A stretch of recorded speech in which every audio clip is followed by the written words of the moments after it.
सादर नमस्कार। मैं आचार्य प्रमोद मिश्रा आप सभी का हार्दिक स्वागत और अभिनंदन करता हूँ।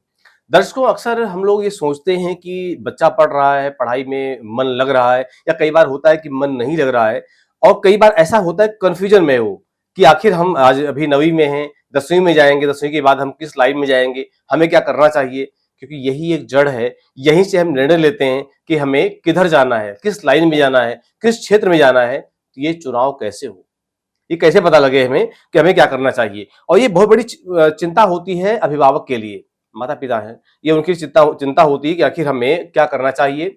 हमारे बच्चे का चुनाव कैसा रहेगा? किस क्षेत्र में बच्चा जाएगा? तो ये बहुत बड़ी चीज़ है और इसका ज्योतिष में ग्रहों के अनुसार इस पर ध्यान देना, देखना और उधर चलना ये बहुत आवश्यक होता है। बात कर लेते हैं सबसे पहले चंद्रमा की। दर्शकों, चंद्रमा हमारे मन का कारक होता है। हमारा मन और ज्योतिष में चंद्रमा ये दोनों एक जैसे ही हैं। चंद्रमा को पढ़ लिया, आप समझ लीजिए कि आपने मन को पढ़ लिया है। तो मन जो है भावना और अंतर्ज्ञान से जुड़ा हुआ होता है।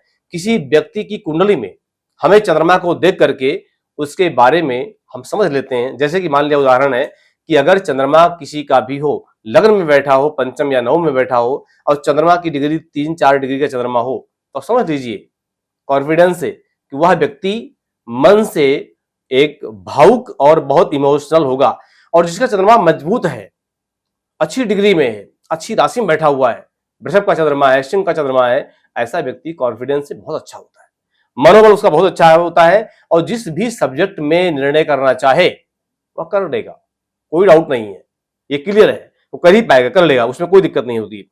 तो यहां पर ये ध्यान देना होता है। दूसरी बात ध्यान देना होता है कि आपके कुंडली का पंचम भाव का मालिक स्वामी ग्रह कौन है, कौन सी कंडीशन में बैठा होता है, ये इसका विश्लेषण करना बहुत जरूरी होता है, इसको दिखाना बहुत जरूरी होता है।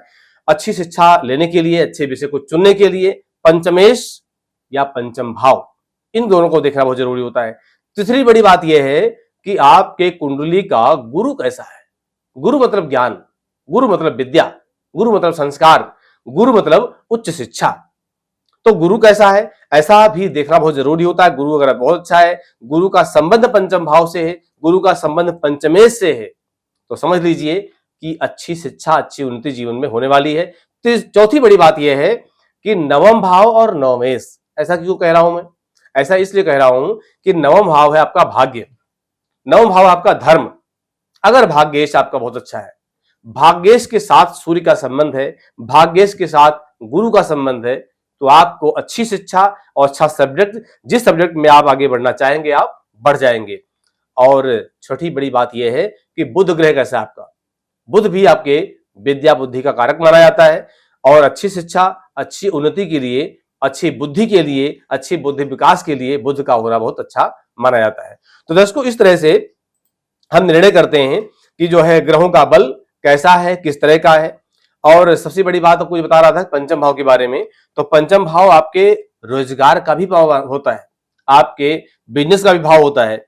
और पंचम से अच्छी शिक्षा, अच्छी उन्नति अगर आप प्राप्त करते हैं तो निश्चित है कि हाँ, आपका रोजगार अच्छा होगा, आपका करियर अच्छा होगा, आपके जीवन की शैली अच्छी होगी। और किस सब्जेक्ट को आप चुने ये भी पंचमेश निर्णय करता है। तो सबसे पहले जरूरत है कि आप अपने कुंडली को सबसे पहले दिखाएं एक अच्छे किसी एस्ट्रोलॉजर को, अच्छे ज्योतिषी को, जिसके माध्यम से आपको ये पता लगे कि आपका सब्जेक्ट क्या होना चाहिए। इसी विषय के साथ मैं आपसे आज्ञा चाहता हूं, मिलता हूं अगले विषय में। मुझे दीजिए आज्ञा। सादर नमस्कार। व्यापार बाधा, आर्थिक तंगी, करियर, विवाह बाधा, संतान पक्ष, दुर्घटना, प्रेम संबंध, गृह कलेश आदि समस्याओं से हैं परेशान और चाहते हैं संपूर्ण निदान, तो तुरंत कॉल करें। हमारे फ़ोन नंबर्स हैं 9310009920, 8510009920।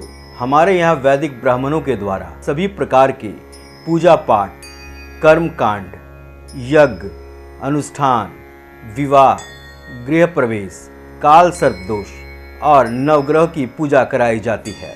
हमारे यहाँ सभी प्रकार के यंत्र, राशि रत्न, कवच, जन्म कुंडली एवं रुद्राक्ष सिद्ध किए जाते हैं। गुरुजी से भागवत कथा, श्री राम कथा, श्री सुंदर कांड पाठ आदि के लिए भी आप संपर्क कर सकते हैं।